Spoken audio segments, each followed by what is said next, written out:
So it's late January 2026, and the tech world is absolutely buzzing. Or maybe reeling is a better word. An open source AI project called Clawdbot just had the most explosive few weeks you can possibly imagine.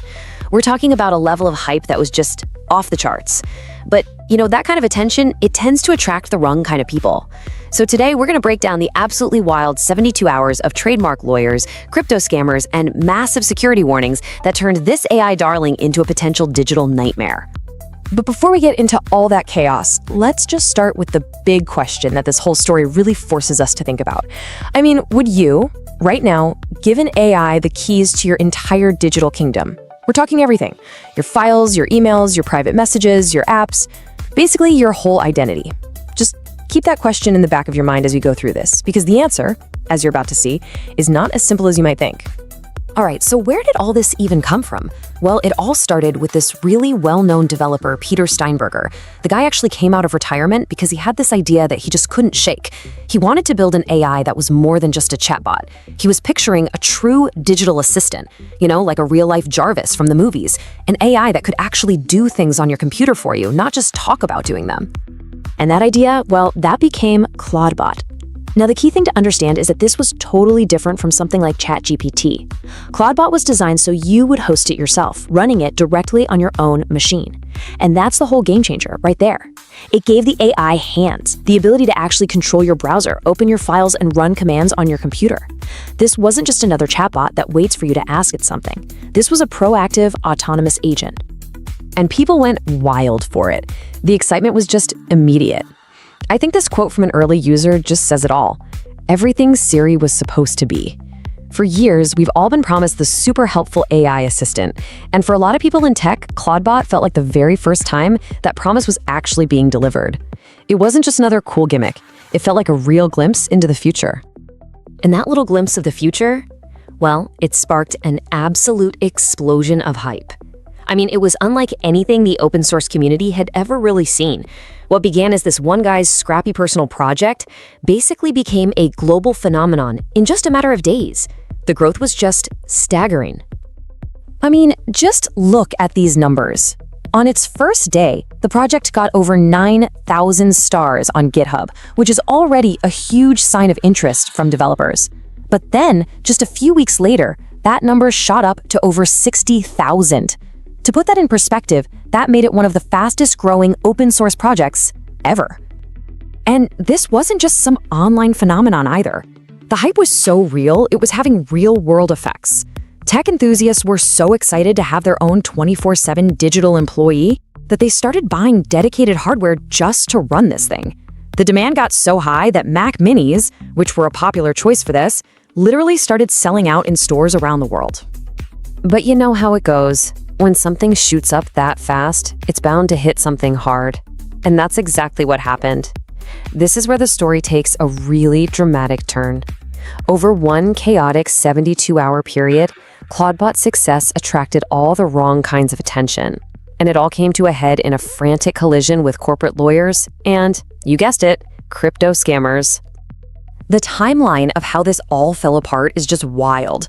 It all kicks off on January 27th. Anthropic, the big company behind the AI model called Claude, sends a cease and desist letter about the name Claude. By 5 a.m. the very next morning, the community has already voted on a new name, Moltbot.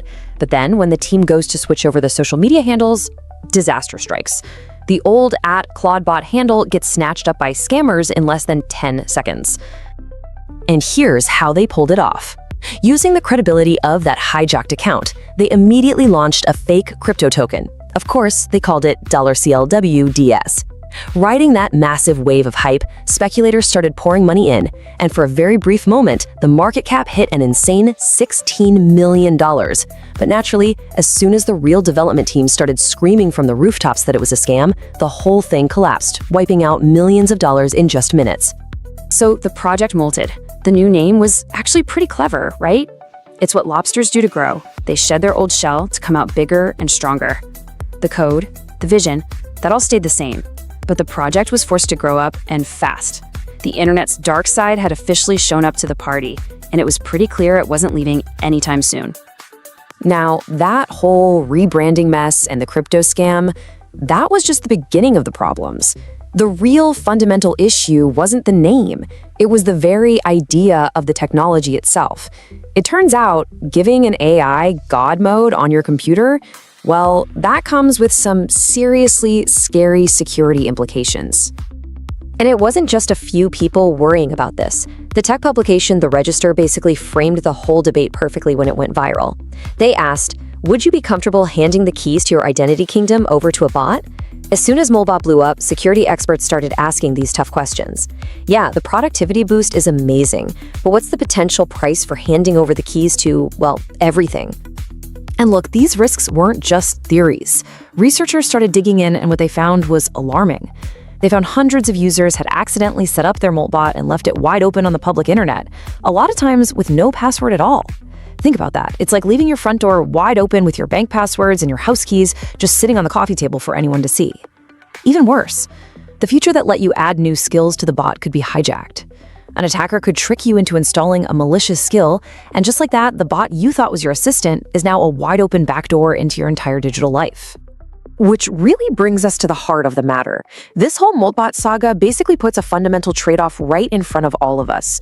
It's the incredible promise of ultimate power versus the terrifying reality of ultimate peril.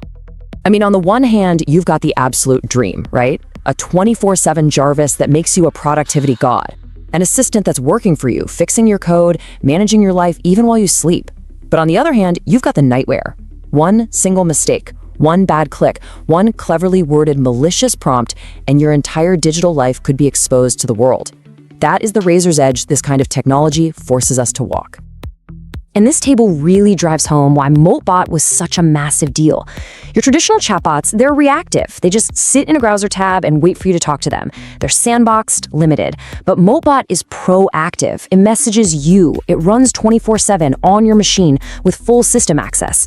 And yeah, you get 100% local control over your data, which is great for privacy, but that also means you carry 100% of the security responsibility. This isn't just a slightly better chatbot. It's a completely different and way more powerful class of AI. And so that brings us right back to where we started. After the insane viral hype, the legal drama, the crypto scams, and all the security warnings, the question is still just hanging there. Moltbot and tools like it offer this incredibly tempting glimpse into a future where AI agents are our tireless digital employees. But as we've seen, giving them the keys to the kingdom is a really high-stakes gamble. So the question is it a risk you're willing to take? Thanks for watching. Don't forget to like, subscribe, and share. It really helps the channel grow. See you in the next video.